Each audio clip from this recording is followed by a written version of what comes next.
CPO 2026 में आपकी एक ऐसी पोस्ट है जिसको हम कहते हैं आरपीएफ। सब इंस्पेक्टर की जो पोस्ट है आपकी, वो एसएससी सीपीओ 2026 में आपको देखने के लिए मिल सकती है।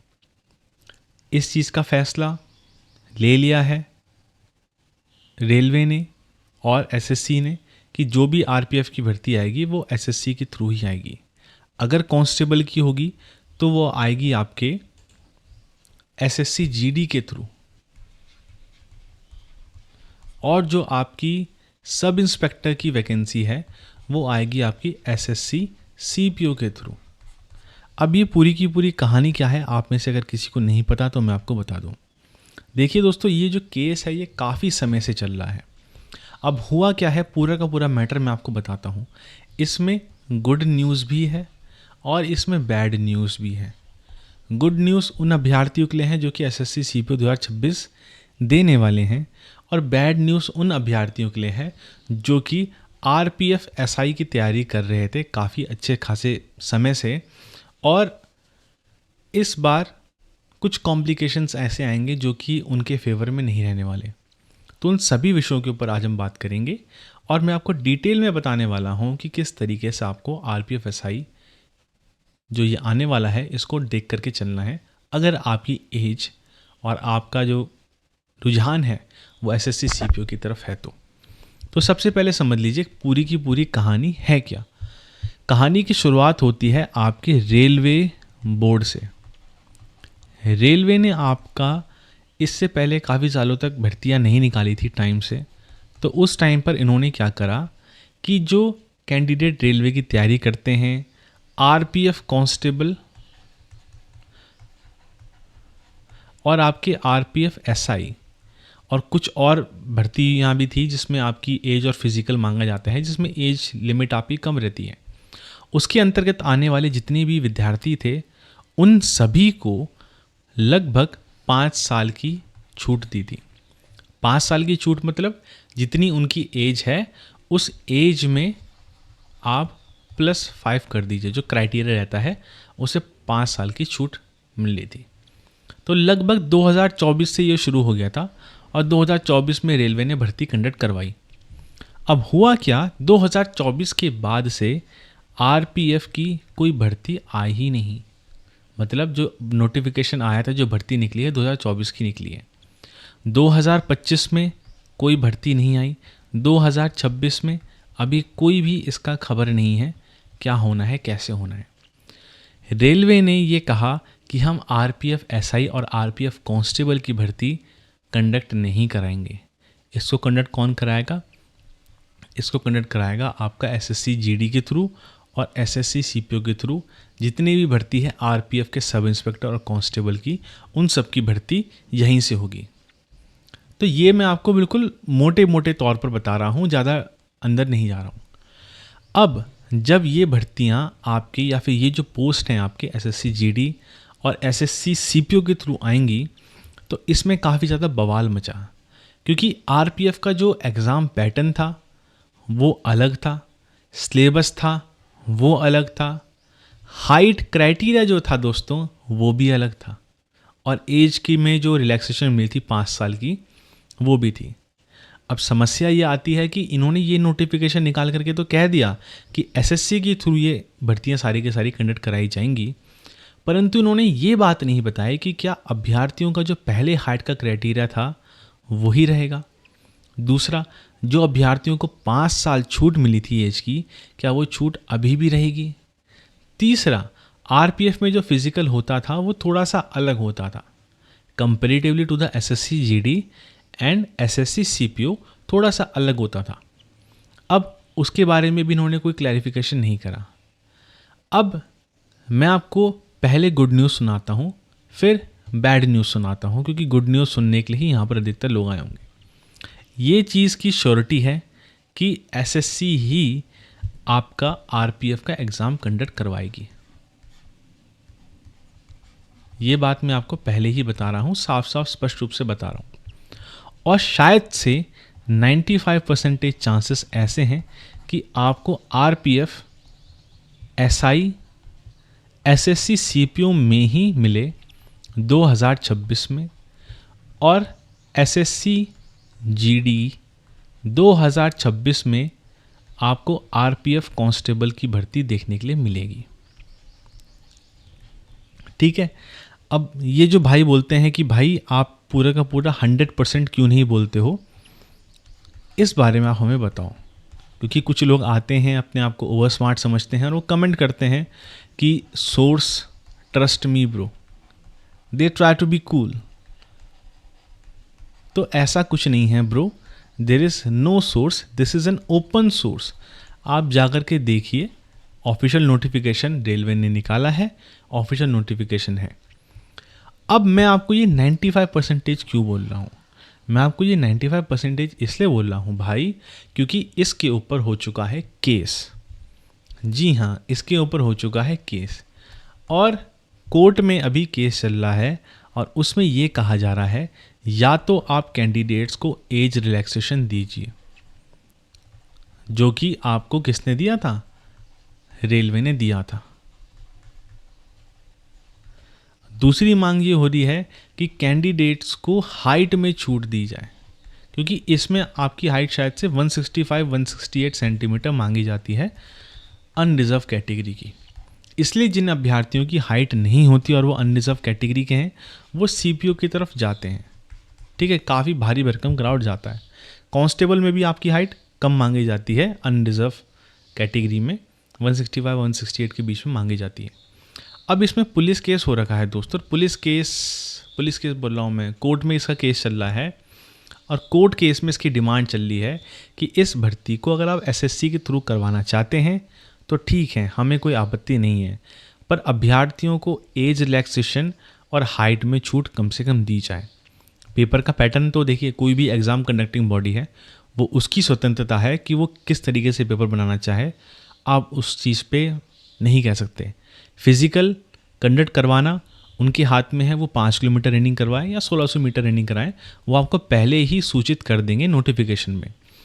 परंतु जो वादे सरकार के द्वारा करे गए थे, जैसे कि 5 साल की छूट, जैसे कि हाइट क्राइटेरिया जो कि हमेशा से चलता हुआ आ रहा था, उस चीज़ को बरकरार रखने के लिए ही इसमें पुलिस केस हुआ है, मतलब कोर्ट केस इसका चल रहा है। तो ये तो थी आपकी बैड न्यूज़। तो 95% चांसेस हैं कि आपका एसएससी सीपीओ के थ्रू इसकी सब इंस्पेक्टर की भर्ती देखने के लिए मिलेगी और कांस्टेबल की भर्ती 2026 में आपको आरपीएफ की इसमें एसएससी जीडी में देखने के लिए मिलेगी। और 5% चांस ये है कि अगर ज़्यादा कुछ हुआ, कॉम्प्लिकेटेड हुआ, या फिर कोर्ट को ऐसा लगा कि हाँ, ये जो बात तर्क जो वितर्क रखे जा रहे हैं कोर्ट के समक्ष, अगर ये तर्क वितर्क सही हैं, तो कोर्ट शायद से 5% चांसेस हैं ऐसे कि इसको इनसे हटा करके अलग से ही एसएससी को बोले कि आप इनकी अलग से भर्ती निकालें। बट प्रॉब्लम ये है कि एसएससी के पास अभी इतना इंफ्रास्ट्रक्चर नहीं है।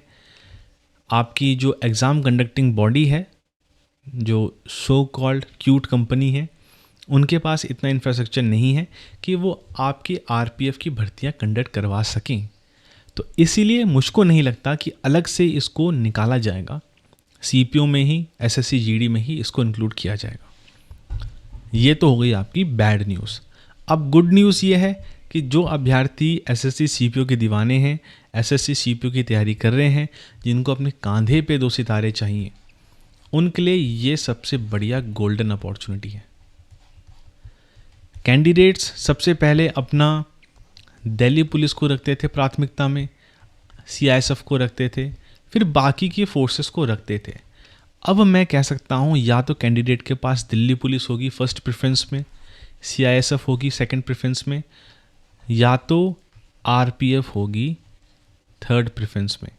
इन दोनों का जो प्रेफरेंस होगा ये आगे पीछे हो सकता है, as per the candidate, as per the their choice. But एक बहुत अच्छी नौकरी की अपॉर्चुनिटी आपको मिलेगी एसएससी सीपीओ के थ्रू और एसएससी जीडी के थ्रू। तो ये एसएससी सीपीओ वाले और जीडी वालों के लिए गोल्डन अपॉर्चुनिटी मैं कहूँगा कि ये आने वाले 2026 में आपको देखने के लिए मिलेगी ही मिलेगी। अब बात कर लेते हैं कि भाई इसकी वैकेंसी कितनी आएगी। देखिए 2025 में पूरा का पूरा बैकलॉग पड़ा हुआ है, 2025 का बैकलॉग वो होगा। 2026 की जो वैकेंसीज़ इंट्रोड्यूस होनी थी ऑब्वियसली वो भी होंगी, क्योंकि 2026 में अगर आपका CPO का नोटिफिकेशन आता है और एग्ज़ाम आपका 2026 के एंड में भी होगा तो 2027 तक तो आप मान करके चलें कि पूरा का पूरा प्रोसेस चलेगा। और 2027 के अगर हम बेस्ट के सिनेरियो माने तो 2027 के एंड तक आपकी ज्वाइनिंग हो जाएगी। 2024 वाले जो अभ्यर्थी थे उनकी ज्वाइनिंग शायद से हो गई है, उनकी ट्रेनिंग चल रही है, तो लगभग 1 या 2 साल का आपका बीच में बैकलॉग देखने के लिए मिलेगा और इस पूरे के पूरे बैकलॉग को कवर अप करने की कोशिश होगी 2026 के एग्ज़ाम में। तो आपको कम से कम 400 से लेकर के 700 वैकेंसीज़ देखने के लिए मिल सकती हैं एक्स्ट्रा RPF की, क्योंकि 400 वैकेंसी 500 वैकेंसी इतनी ही वैकेंसीज़ की आती हैं और 2 साल का भी अगर मैं बैकलॉग मानूँ तो 400 से 700 के बीच में आपको कम से कम वैकेंसीज़ देखने की मिलेगी ही मिलेगी। तो अब ये आपके ऊपर है कि आप इस खबर को एज अ गुड न्यूज़ देखते हैं और आपके ऊपर है कि आप इस खबर को एज अ बैड न्यूज़ देखते हैं। मैं आपको कोर्ट केस का बताऊं तो कोर्ट केस इतना पॉजिटिव डायरेक्शन में नहीं चल रहा है। कोर्ट केस इतना स्ट्रॉन्ग नहीं हो पाया है जितना चाहते थे कि स्ट्रॉन्ग हो, but you never know, anything can happen.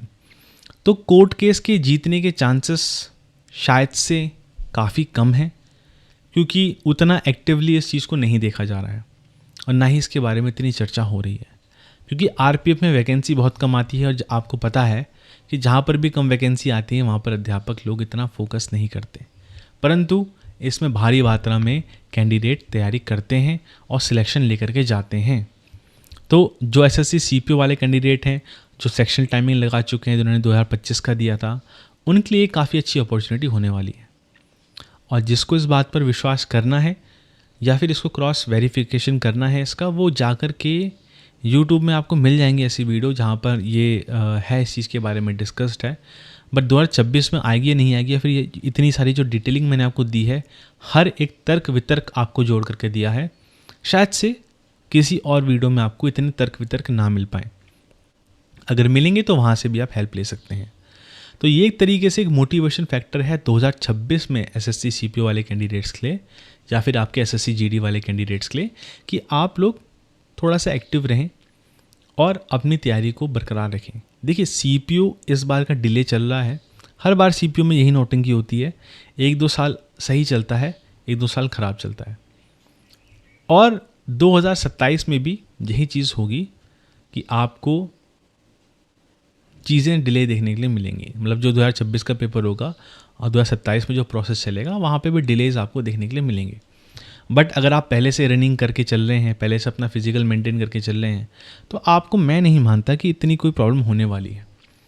और बाकी के जितने भाई बहन हैं जो कि अब अपनी रनिंग स्टार्ट करेंगे, तो मैं उनको यही सजेस्ट करूँगा कि अभी भी समय है, आप कर सकते हैं। हर किसी का होना पॉसिबल नहीं है, पर काफ़ी सारे कैंडिडेट अच्छा परफॉर्म कर सकते हैं और आप लोग अपना सिलेक्शन ले सकते हैं। ऐसा कोई दिक्कत वाली बात नहीं है। So your selection is totally at your hand. क्योंकि मुझसे 2026 के बारे में पूछा था कुछ दोस्तों ने कि भैया RPF की वैकेंसी क्या हमको देखने के लिए मिलेगी, इसलिए मैंने इसके ऊपर थोड़ी सी बात करी।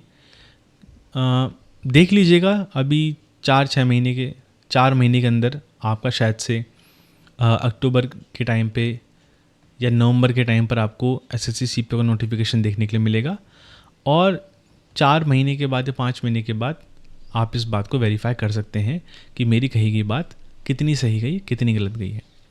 अपनी विचारधाराओं को रखने के लिए आप स्वतंत्र हैं, आप स्वतंत्रता के साथ विचारधाराओं को रखें, परंतु उस बात का ध्यान रखें कि आप किसी और व्यक्ति के साथ गलत व्यवहार ना करें, कमेंट सेक्शन में लड़ाई झगड़ा ना करें, अपने विचारों को सम्मानपूर्वक तरीके से रखें ताकि आपको सम्मानपूर्वक तरीके से जवाब भी मिले। अगर आप अपशब्दों का यूज़ करेंगे तो सामने वाला व्यक्ति भी आपके साथ अपशब्दों का उपयोग करेगा। इसलिए सम्मान दीजिए और सम्मान लीजिए, यही मेरा आप सभी भाई बहनों को एक संदेशा है और बढ़िया कीजिए। So this is what it is my dear friends. जिसने टेलीग्राम चैनल ज्वाइन नहीं करा, टेलीग्राम चैनल ज्वाइन कर सकता है और वहाँ से बेनिफिट ले सकता है। Have a nice day.